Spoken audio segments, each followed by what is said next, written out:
just to tell you a little bit about myself. I am a life coach, trainer, and business developer. I'm doing these Heart2Heart Live with Cindy White shows and dealing with different issues that we face as just in our personal and professional development. Mm-hmm. And so that's what I'll be talking about today is from trials to triumph. And I know personally and professionally, I think everybody has those stories. Yeah. So hopefully we can relate a little bit. And I am a Christian, and so I always want to bring the Lord into what we do and what I do. And the Bible always has something to say about life and what we're dealing with today. So I will start off with the scripture and then we'll go from there. Yeah, sounds great. Okay. Well, I know this is being recorded, so anybody else that wants to come in, they can see this. But I'm just going to go ahead and get started. The scripture that I want to start with is found in Genesis 50, verse 20. And it says, "You intended to harm me, but God intended it for good, to accomplish what is now being done, the saving of many lives." And of course, this is the story of Joseph. And if you're familiar with the story of Joseph, you know Joseph was a dreamer. And he's known as a dreamer, or the brother that was the favored brother, the coat of many colors. He was given that coat, and I think his brothers were probably really jealous of him because of that, and his father favored him. And so as the story goes, and you're probably familiar with it, his brothers really despised him because he had dreams, and he told his brothers about the dreams that he had, and what that meant for him was that he was going to rule over them.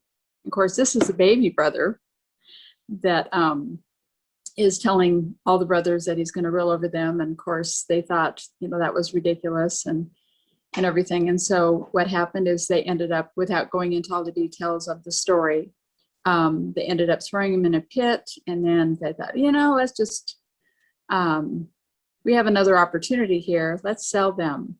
Let's sell him to as a slave.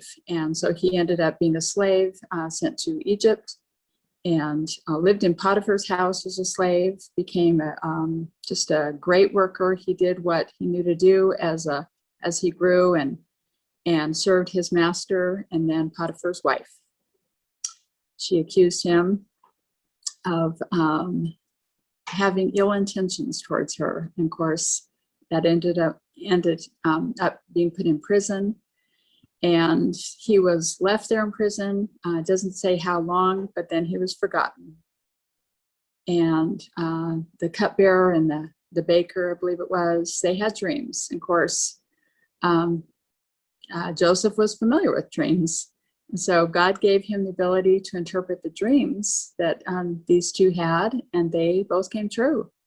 One was killed, and one was set back in his place and in Pharaoh's palace, basically, and then he was forgotten. And so lo and behold, the king had a dream that he couldn't get anybody to interpret, and the cupbearer or the baker, I can't remember who it was now, that remembered him, the one that lived, remembered, oh yeah, I know this guy. This guy that's in prison, he interpreted my dream, and here I am today because of this dream. And so, of course, long story short, he comes and he interprets the king's dream, and the king gave him the second position next to him of all of his kingdom, to rule and be over the kingdom, which was a divine appointment. It was a divine appointment because what happened is God set him up to be in the position that he was for such a time as this. And he was able to be in that position where the whole land, not only Egypt, but Israel and all the nations, they were in a famine. And they had stored food for 7 years so that they had enough food to be able to supply everybody with food. And of course, the brothers come to get food, as you know, and what happens? is they meet their brother that they thought had been killed. And yet God used that whole experience in Joseph's life to be able to save many, many people. So it was a divine reversal. What trial Joseph faced was actually a triumph that was just amazing. And who could have ever thought that would have happened but God? God totally set him up. And so you probably have your own stories, as many of us do, of God's divine reversals, and where you think that something has happened that is just absolutely tragic, tremendous. Maybe you've had some bad news and that just it ends up getting worse. Here, Joseph was put in prison, and then he was forgotten. And it was, first he was sold into slavery. That was bad. Then he was put in prison, and it just got worse. And then he was forgotten. It got worse. It's like sometimes we feel like that. It's like we're as low as we can get, and yet it gets lower. It gets worse. The trial is as bad as it seems to be, and yet there's something else. In our own family, in fact, a couple of months ago on my February live that I did here, I had my son Jeremy, I interviewed him, and he had his own trial to deal with that got worse. He ended up being literally on the top of the mountain. I mean, he climbed many, many mountains, and many meaning Mount Rainier. He's climbed Mount Rainier. He has climbed Mount McKinley, I believe. Maybe not that one, but anyway, yeah, I think maybe that one. Anyway, he's climbed a lot of mountains, and he's a mountain climber. He's a world traveler. He was really just fit as can be. And as a result of apologize for the phone call, I didn't turn my phone off. Anyway, answer machine will get it in a minute. So sorry about that. Anyway, what happened though is he ended up going into the hospital for a knee surgery that was just a work-related injury. And 2.5 years later, ended up having to have a heart transplant. So he went in for knee surgery, found out he had end-stage heart failure, which actually the knee surgery saved his life because this was exposed. He could have been climbing one of these mountains or in a different country because he flew a lot and he just was an adventurer. He could have been one of those that just dropped dead of a heart attack. But his knee surgery was just what God had allowed to happen in order for him to discover that he had this heart problem. So anyway, when things seemed to not get or be as bad as they got, he did have a heart transplant 2.5 years later.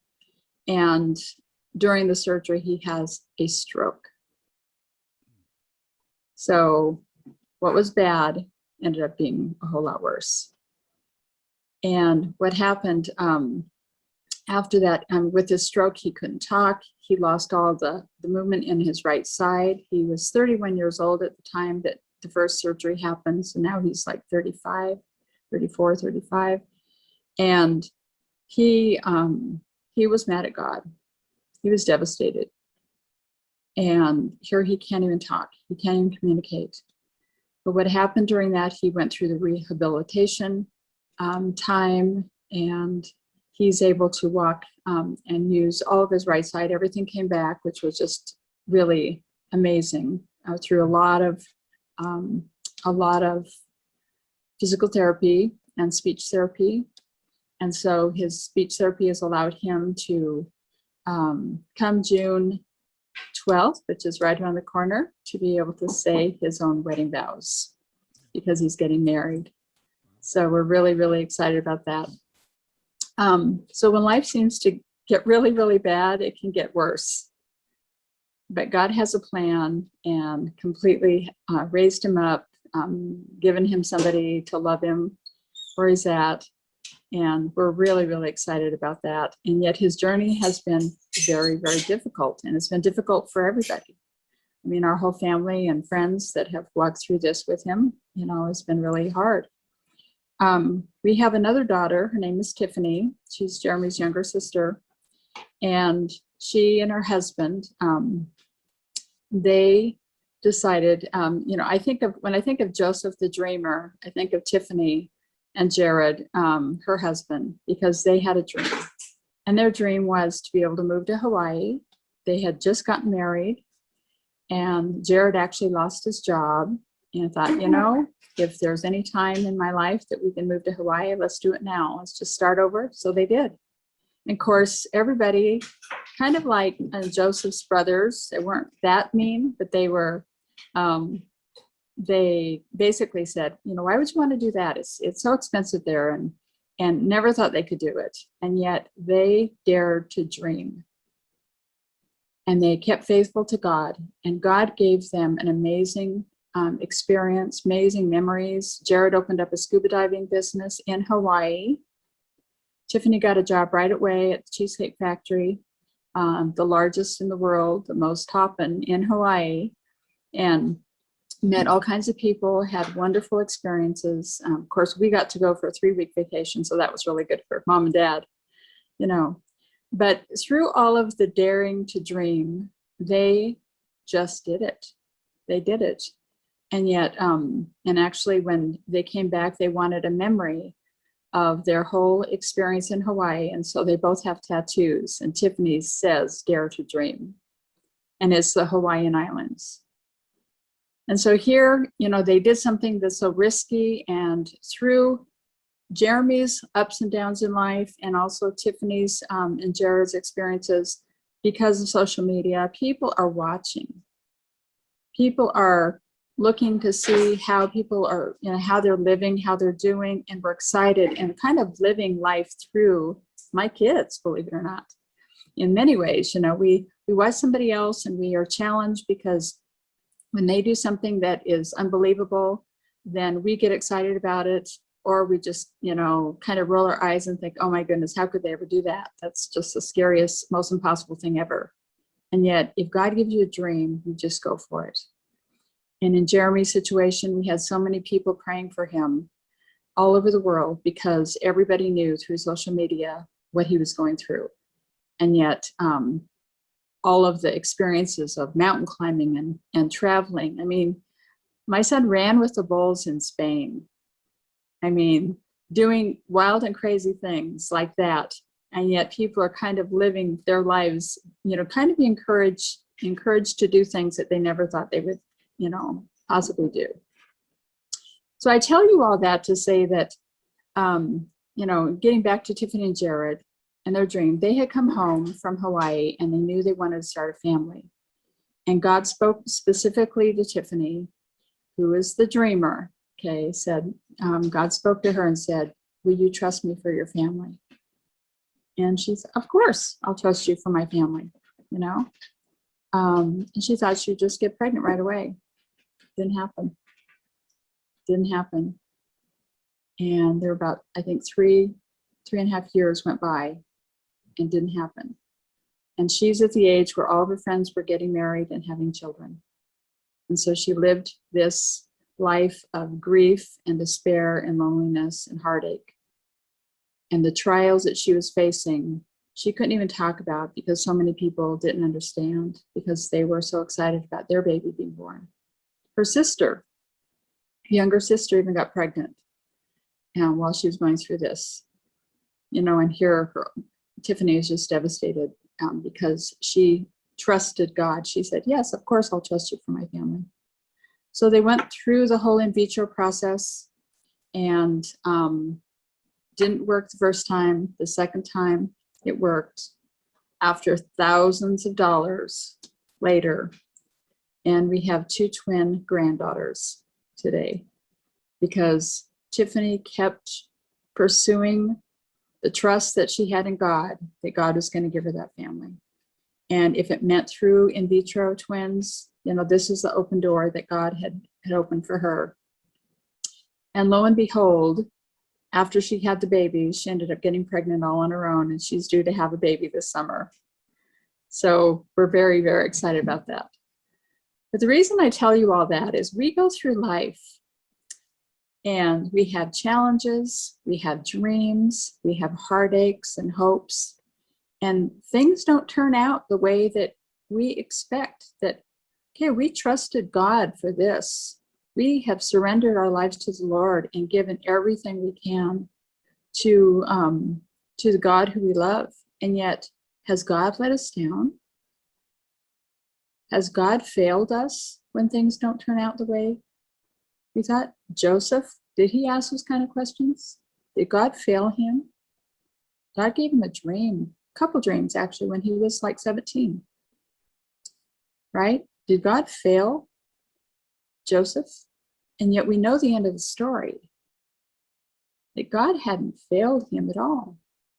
God had set him up for divine reversal, not only for his family, for his nation, but also, even if you think about it in business of the day, he was the most successful businessman in the land.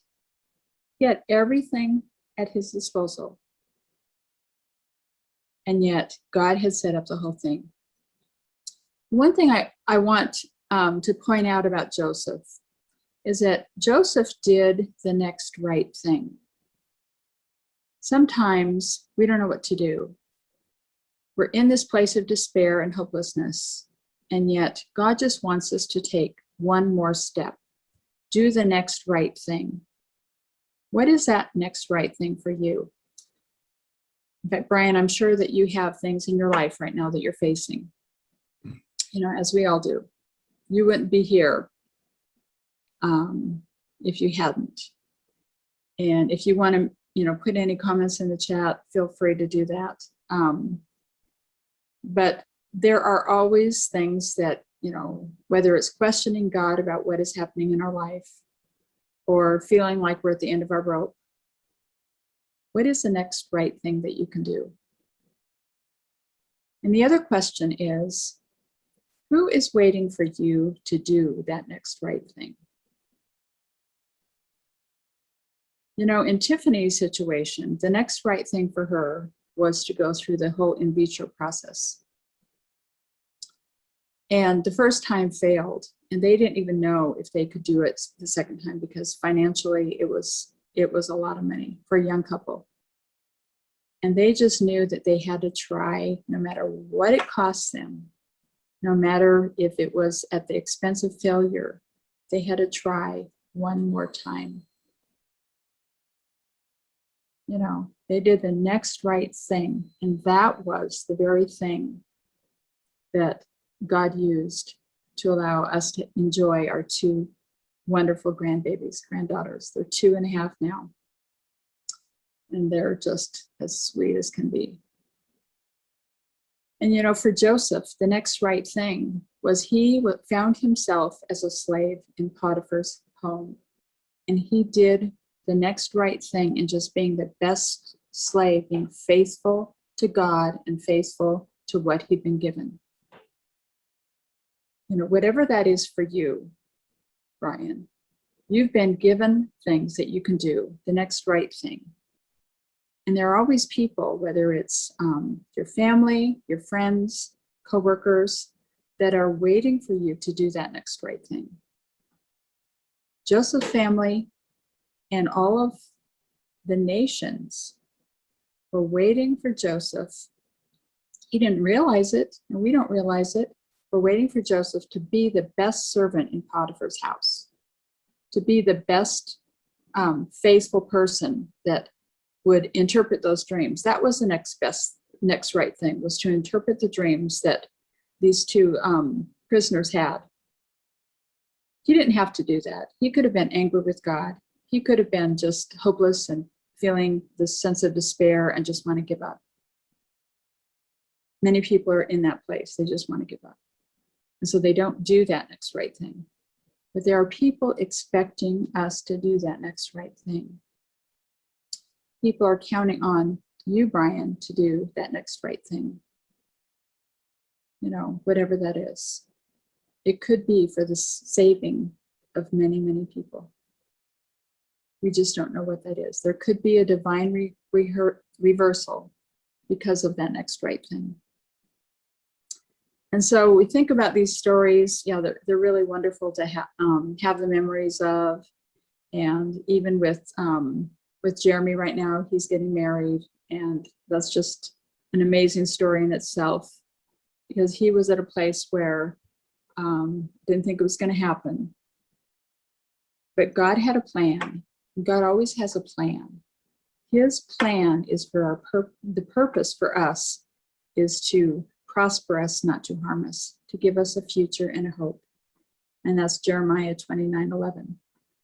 For I know the plans I have for you, declares the Lord, plans to prosper you, not to harm you, plans for a future and a hope. Sometimes it's just a matter of remembering some of the things that God has done for us, where he has gone before us and prepared the way for us, where he has always been there. He's never left us, and he never will. And remembering the things that God has done is what helps us to stay firm, doing the next right thing, because he always has a plan for us.